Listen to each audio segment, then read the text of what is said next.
सकते हो?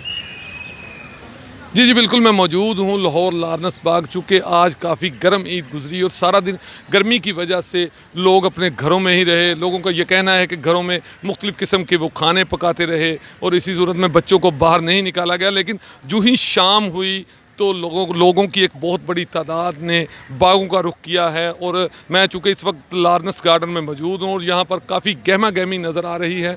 लोग ईद को एंजॉय करने के लिए अपनी फैमिलीज़ के साथ, बच्चों के साथ यहाँ पर मौजूद हैं। आइए इनसे बात करते हैं। एक फैमिली मेरे साथ मौजूद है। इनका भी यही कहना है कि चूँकि सारा दिन गर्मी की वजह से बाहर नहीं निकल सके, लेकिन ईद को आखिर एंजॉय तो करना है, इसी हवाले से ये बाहर आए हैं। इनसे बात करते हैं। जी बताएं कि कैसी ईद गुजरी। और अस्सलाम वालेकुम।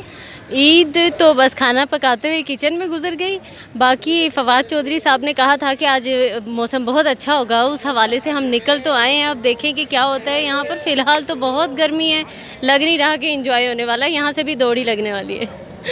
नहीं, सारा दिन आपने मतलब धूप थी काफ़ी, तो बहुत ज़्यादा गर्मी थी। सारा दिन किचन में कुकिंग करते हुए गुजर गया कि बस अब घर से बाहर तो नहीं निकलना, लेकिन फिर भी निकल आए हैं क्योंकि बच्चों के साथ तो आना ही था। उनकी तो डिमांड होती है ना कि कहीं जाना है, तो बस। जी बिल्कुल, जैसा कि इन्होंने बताया है कि चूँकि ख़वातीन का आज सारा दिन ईद के हवाले से कुकिंग करते हुए और किचन में गुजरा है, लेकिन जो ही शाम हुई तो मौसम थोड़ा ठंडा हुआ तो इनका ये कहना है कि बच्चों को लेकर ईद आखिर एंजॉय तो हमने करनी है, चूँकि ईद उल फितर का दिन है।